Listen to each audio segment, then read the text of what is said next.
시청자 여러분 안녕하십니까? 뉴스데스크 제주입니다. 21대 국회의원 선거가 이틀 앞으로 다가왔습니다. 아직 마음을 정하지 못한 유권자들도 많으실 텐데요. 주요 정당들의 제주 지역 공약을 소개하는 시간 마련했습니다.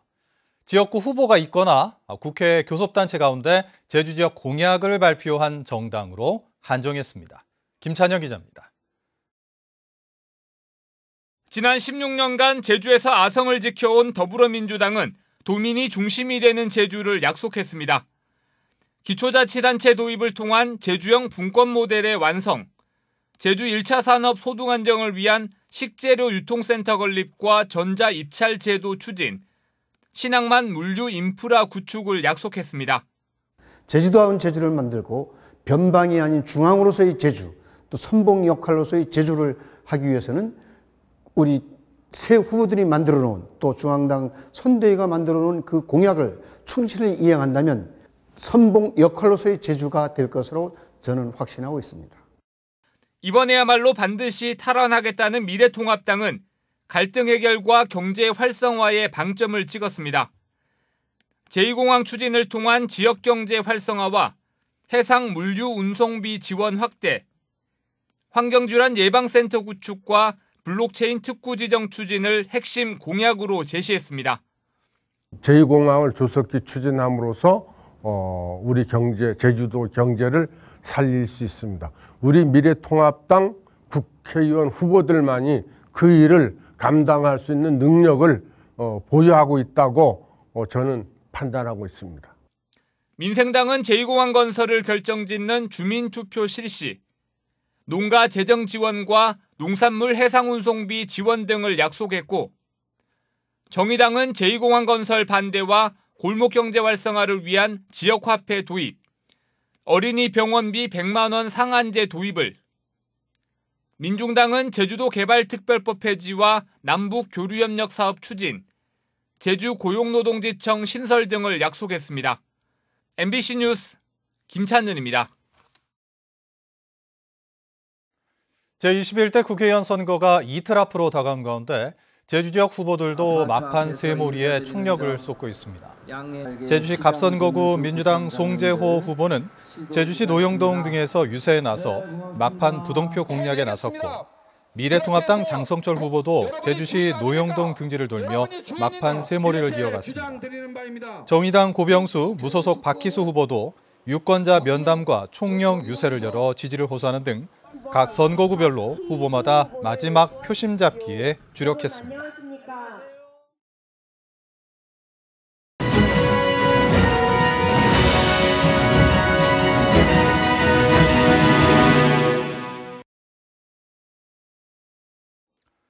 선거전이 막바지로 접어들면서 네거티브 공방전도 치열해지고 있습니다.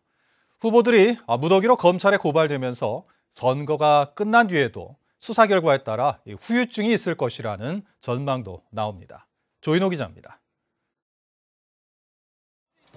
더불어민주당 송재호 후보는 문재인 대통령의 4.3 추념식 참석을 자신이 요청했다는 발언 때문에 허위사실 공표 혐의로 고발당했습니다. 제가 문재인 대통령께 이야기했습니다.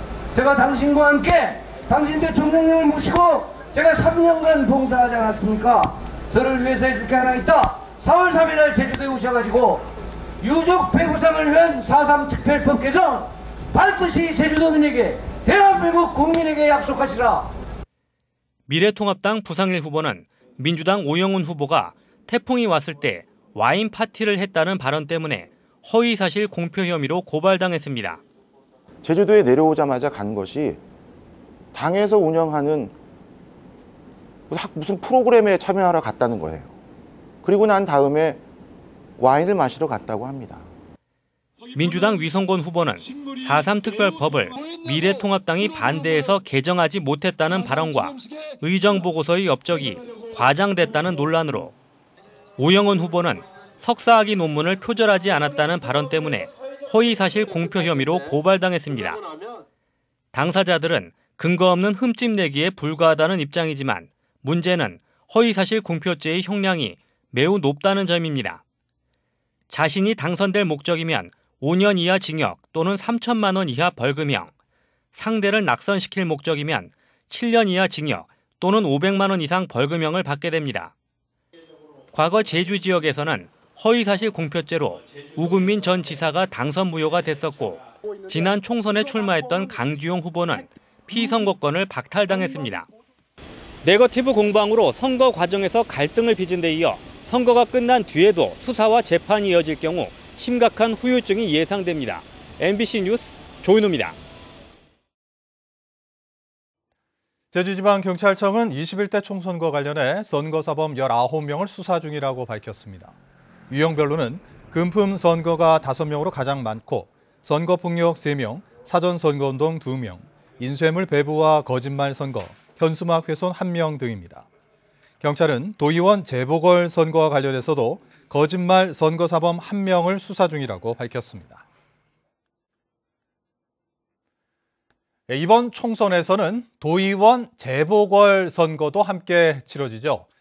제주는 3개 선거구에서 모두 7명의 후보가 나서고 있는데 지역 현안을 해결할 적임자가 자신이라며 막판 표심 잡기에 사활을 다하고 있습니다. 김항섭 기자의 보도입니다.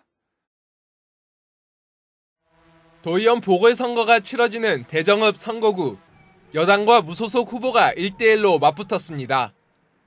더불어민주당 박정규 후보는 1차 산업 분야의 최대 현안인 농산물 해상 운송비 국비 지원과 제주형 어민수당 지원을 약속했습니다. 대정 지역은 마늘을 비롯한 감귤, 수산업이 차지하는 비중이 높습니다. 1차 산업이 활성화돼야 지역 경제가 살아나고 주민들의 삶이 질이 높아질 수 있습니다. 이에 맞서는 무소속 양병우 후보는 영어교육 도시내 국제학교 추가 유치와 하수 역류 사태를 막기 위한 대정 하수처리장의 증설 등을 핵심 공약으로 제시했습니다. 하수처리장 문제로 인해서 바다 오염이 많이 되고 있습니다. 이로 인해서 주민들의 삶의 질이 크게 떨어지고 있습니다. 이 부분을 제가 바다어장 공동 조사를 해서 서귀포시 동홍동 선거구는 3명의 후보가 출사표를 던졌습니다. 더불어민주당 김대진 후보는 시민문화체육복합센터 완공을, 미래통합당 오연승 후보는 헬스케어타운 사업 정상화를, 무소속 김도연 후보는 헬스케어타운과 연계한 지역주민 일자리 창출을 공약으로 제시했습니다. 서귀포시 대천동, 중문동, 예래동 선거구에는 2명의 후보가 나섰습니다. 더불어민주당 임정은 후보는 중문 5일장 주차타워 건립을, 무소속 고대지 후보는 제주형 농어민수당 지원조례 제정을 공약으로 내세웠습니다. 선거운동 기간이 막바지로 접어든 가운데 부동층의 표심이 누구로 향할지 후보들의 발걸음도 빨라지고 있습니다. MBC 뉴스 김항섭입니다.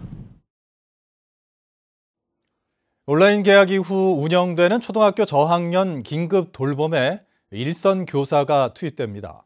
제주도교육청은 오늘 20일 시작되는 초등학교 저학년의 온라인 개학에 오전에는 교사가, 오후에는 돌봄 전담사가 긴급 돌봄을 담당할 것이라고 밝혔습니다. 이에 대해 전교조 제주지부는 사실상 담임 교사가 긴급 돌봄에 투입돼 온라인 수업 준비는 물론 나머지 학생에 대한 관리도 어려워질 것이라고 반발하고 있습니다.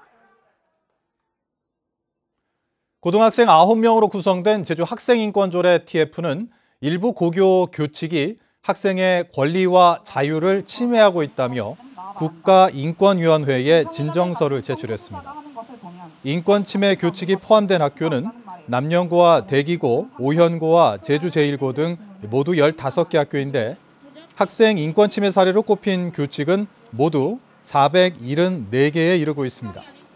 TF는 인권위 진정을 통해 학교들의 인권 실태를 점검하고 인권 보장이 이루어지는 교육 문화를 만들어달라고 호소했습니다.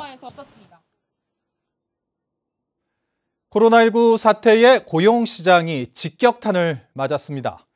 제주적 업체들의 신규 채용 계획이 급감했고 휴업업체가 눈덩이처럼 불면서 고용 유지 지원금을 신청하는 곳도 급증했습니다. 박주연 기자가 보도합니다. 취업을 준비 중인 고주연 씨는 요즘 애가 탑니다. 코로나19 사태에 공무원이며 공공기관 시험이 줄줄이 미뤄진 데다 일반 기업들의 채용 공고도 좀채 없기 때문입니다. 그 취업 사이트에 들어가 봤는데 이게 추가 공고도 안 나와 있고 해가지고 좀 좀 애들도 그렇고 좀 막막한 사람들이 많아요. 그래서 이게 하반기까지 이어지지 않을까 해서 좀 많은 걱정을 하고 있습니다. 코로나19 사태가 장기화되면서 제주도 내 업체들의 채용 계획이 급감했습니다. 지난달 제주 지역 채용 공고 등록 건수는 1년 전보다 47.5% 감소한 상황. 전국 평균 감소폭 32.7%나 대구 지역 41.6%보다도 감소폭이 훨씬 컸습니다. 경영 악화로 휴업이나 휴직을 실시하는 업체도 700곳이 넘으면서 고용유지 지원금 신청자가 10,000명을 훌쩍 넘어섰습니다. 실제로 제주항공이 직원의 58%인 1,800명, 남정제주개발이 직원의 70%를 휴직하도록 하는 등 코로나19로 인한 충격이 커지고 있습니다. 제주도는 고용유지 이행 상황 등을 점검한 후 사업주가 지급한 임금의 90%를 신속하게 집행할 예정입니다. 고용유지 지원금을 신속하게 처리하기 위해서 저희 신속 처리 TF팀 인력을 보강을 했고, 지원금을 통해서 사업주가 근로자와의 근로관계를 지속할 수 있도록 최선의 노력을 다하고 있습니다. 코로나19 사태에 경제 전반이 급격히 위축되면서 고용시장도 한파를 맞았습니다. MBC 뉴스 박주연입니다. 코로나19 사태로 어려움을 겪는 무급 휴직자와 프리랜서를 위한 지역 고용 대응 특별 지원 신청이 늘고 있습니다. 제주도가 지난 9일부터 신청을 받은 결과 지금까지 1,200명이 신청했습니다. 지역 고용 대응 특별 지원은 2달 동안 최대 100만 원을 지원하는 것으로 제주도는 오는 22일까지 신청을 마감한 뒤 29일부터 지원금을 지급할 예정입니다. 시멘트를 운송하는 벌크 시멘트 트레일러 운전자들이 오늘부터 무기한 파업을 선언했습니다. 민주노총 공공운수노조 화물연대본부는 오늘 기자회견을 열어 화물차 과적과 운전자의 과로를 막기 위해 화물차 최저임금 격인 안전운임제가 시행된 지 4개월이 지났지만 오히려 적자 운송이 심화됐다며 운임 개선을 요구했습니다. 제주 지역 벌크 시멘트 트레일러 차량은 30여 대가 있는데 파업이 장기화되면 공사 현장 시멘트 공급에도 차질이 예상됩니다. 제21대 국회의원 선거와 도의원 재보궐선거를 앞두고 제주에서도 투표를 독려하는 캠페인이 개최됐습니다. 제주도 선관위와 제주도 그린 자전거 교실 연합회는 오늘 오전 선관위 청사 앞에서 투표 참여 캠페인을 열어 자전거에 투표 참여 홍보 깃발을 달고 2시간 동안 제주 시내 행진을 벌였습니다. 이들은 코로나19 예방 수칙도 알리기 위해 마스크를 쓰고 1m 거리 두기를 하며 퍼레이드를 진행했습니다. 4.15 총선에 출마한 여당 후보의 선거 사무실에 들어가 집기를 부순 40대 남성이 경찰에 붙잡혔습니다. 뉴스데스크 제주를 마칩니다. 시청해주신 여러분 고맙습니다.